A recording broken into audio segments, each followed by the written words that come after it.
अस्सलाम वालेकुम बच्चों, वंस अगेन। अब हम दूसरा न्यूमेरिकल शुरू करने वाले हैं। दो एक जैसे अजसाम लेड के जिनके दरमियान 1 मीटर का फासला है पड़े हुए हैं। गोलों के दरमियान ग्रेविटेशनल फोर्स 0.00000673 न्यूटन है। आपने इन दोनों के दरमियान क्या करना है, इसमें हमने इनके दरमियान मासेस कैलकुलेट करने हैं। फार्मूला भी वही है।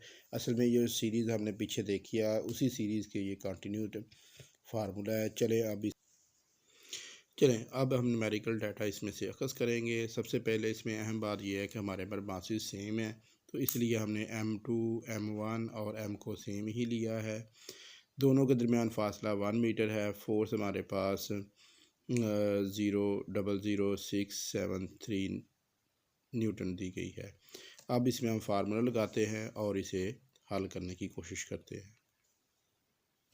ये वाला हमारे पास वही पिछले ही फार्मूला है। इसमें अब हम क्या रखेंगे, यहाँ सबसे पहले हम बेटा फोर्स की कीमत रखेंगे, जो कि इसके बाद ग्रेविटेशन की कीमत रखेंगे। एक बात याद रखें, थ्रू आउट आपकी बुक में ग्रेविटेशन की कीमत हमारे पास कांस्टेंट रहेगी। ये 10 की ताकत -11। इस केस में दोनों मासी सेम है, तो ये क्या हो जाएगा, ये M2 हो जाएगा।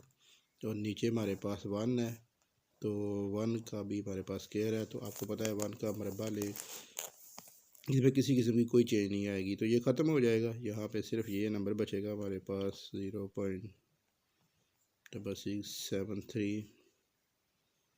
और आप इसे इस तरफ लेके जाएंगे, ये मल्टीप्लाई हो रहा है, तो मैथमेटिक्स का रूल है कि जब दूसरी साइड पे जाएगा तो ये क्या हो जाएगा, ये डिवाइड हो जाएगा। तो सबसे पहले ये हम लिखते हैं 673 -11 और ये m आ जाएगा। अब इसमें देखें, सबसे पहले ये पावर ऊपर जाके प्लस हो जाएगी, और इसे हम क्या करेंगे, इसे भी हम साइंटिफिक नोटेशन में लिखने की कोशिश करते हैं।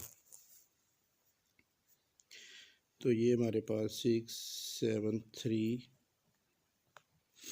अब क्योंकि हम इशारे को कितने नंबर ले गए हैं, 3 नंबर ले गए हैं, तो ये हमारे पास क्या आएगा, माइनस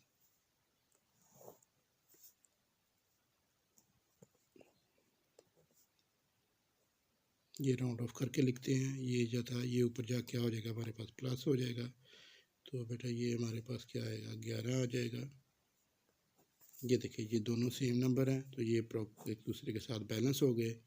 इसके बाद क्या होगा, ये जो पावर है, इस पावर में से हम निकाल लेंगे 10 की पावर 11 में से 3 माइनस किए, तो ये 10 पावर हमारे पास क्या बच गई, यहाँ पे 8 पावर बची। अब आपने जज़र लेना है दोनों साइडों के ऊपर। जैसा कि आपको पता है कि जज़र की कीमत हमेशा 1/2 होती है, तो ये इसके साथ बचा, तो यहाँ पे 10 की पावर हमारे पास क्या बची, 4। तो ये अब हमारे पास m आ गया, जज़र से बैलेंस हो गया। तो आपको पता है 10 की पावर 4 का मतलब 4 ज़ीरो है, आपने ऐड कर देने हैं। तो बेटा ये हमारे पास एक मास का वज़न आ गया। तो अब दोनों मास क्योंकि बराबर थे, तो इसलिए दोनों का वज़न हमारे पास 10 किलो आ गया। ये था आज का हमारा न्यूमेरिकल।